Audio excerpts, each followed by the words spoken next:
And now, from 12 Studios, this is News 12 Now. Today is Thursday, May 2nd. Welcome to News 12 Now. I'm Kylie Dudman. New on 12 Now, Pedestrian was flown to a McKinney hospital after being hit by a car in Bryan County yesterday afternoon. It happened on State Highway 48, about 3 miles north of Durant. OHP says 73-year-old Brenda Gray of Tishomingo was hit by an SUV driven by 78-year-old Coleman Min. Troopers are still investigating how it happened. And an update on a fatal crash in Paris involving a bicyclist. Police say after an accident reconstruction investigation, intoxication manslaughter charges against 44-year-old Corey Luck were reduced to driving while intoxicated. Luck was driving and hit 44-year-old Mark Calloway Jr. on his bike Wednesday night. Calloway Jr. was later pronounced dead at the hospital. And a man is charged in Bryan County with trafficking cocaine after he was caught trying to send the drugs through the mail. Take a listen to the story. Court records show 24-year-old Darian Reed of Kingston brought a package to the UPS store on Highway 70 in Durant. The clerk told police Reed was acting nervous and wouldn't say what he was shipping. After he left, the clerk checked the package and found the drugs. Police confirmed it was more than 28 grams of cocaine, and after seeing him on video, they went to the address he left on the shipping paperwork. Reed faces up to 20 years in prison if convicted.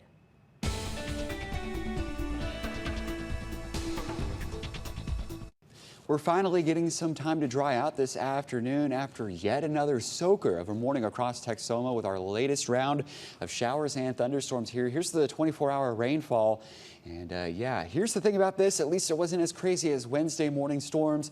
But with that being said, really to the west of Highway 6975 in the I-35 corridor, it was a wet one. An additional 1 to almost 2 inches of rain fell, and hardly anything for our far eastern counties because it all fell apart before it got there.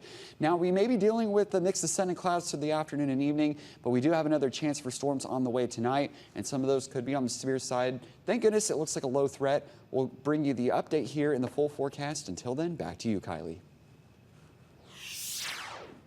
All right, thank you, Brian. Well, new photos to share with you out of Ardmore. These are showing the aftermath of the tornado from the weekend. This is behind the Best Buy Magnolia Distribution Center. These photos were taken by a Stan's Coach and Sons trucking employee when he went to go see the damage to the roughly 30 trucks they had at the center. We'll have those pictures up on our website at KXII.com for you to see. Well, 5 days have passed since a massive tornado blew through Marietta, destroying vital businesses and almost 20 homes.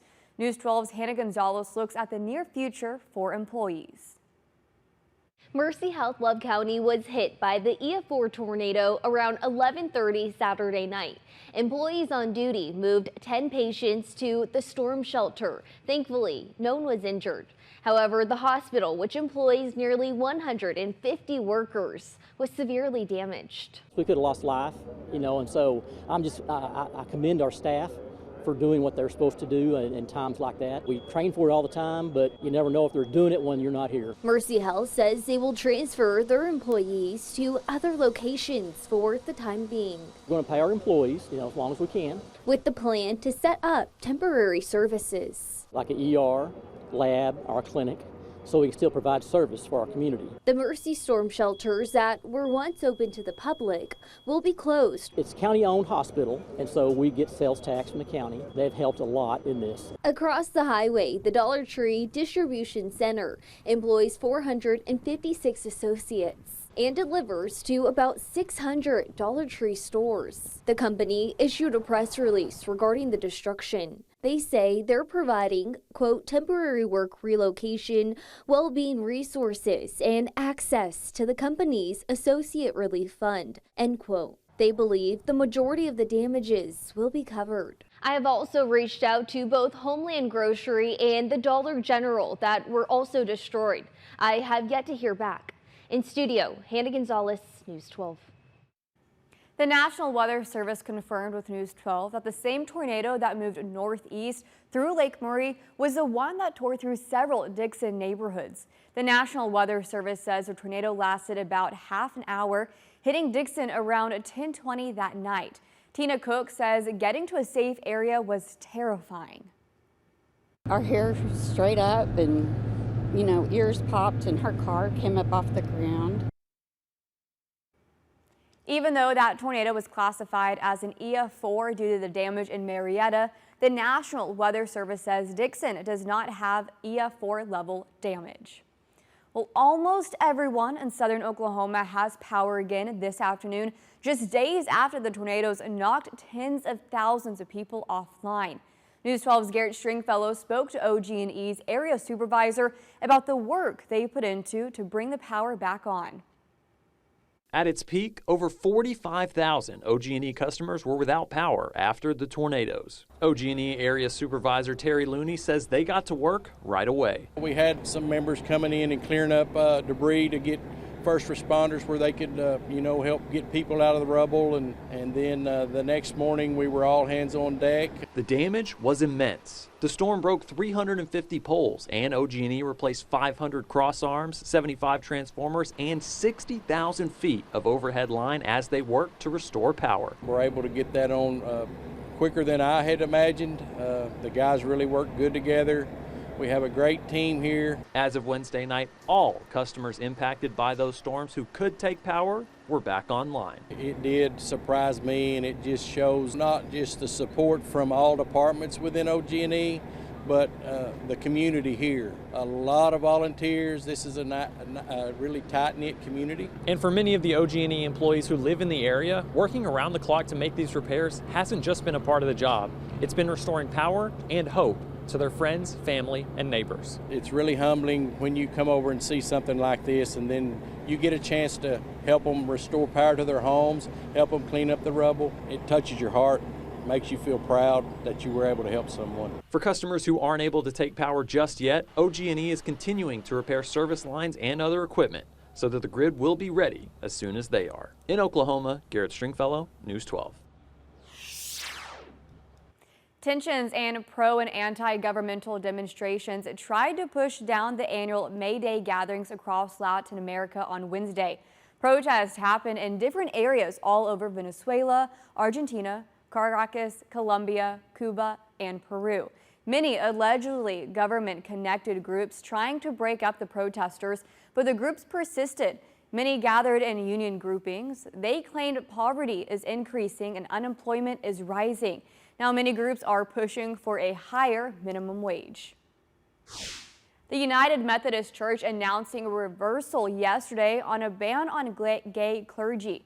The move was approved overwhelmingly by delegates at its General Conference of the Methodist Church. The measure to allow practicing members of the LGBTQ be ordained as ministers will take effect tomorrow. Dozens of police in riot gear entered UCLA's campus this morning after pro-Palestinian protesters ignored warnings to disband.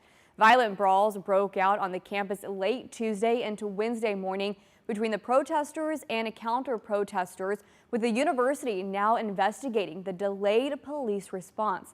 Demonstrators have built encampments on dozens of college campuses nationwide over the past few weeks, while calling on universities to cut business ties with Israel over its war in Gaza.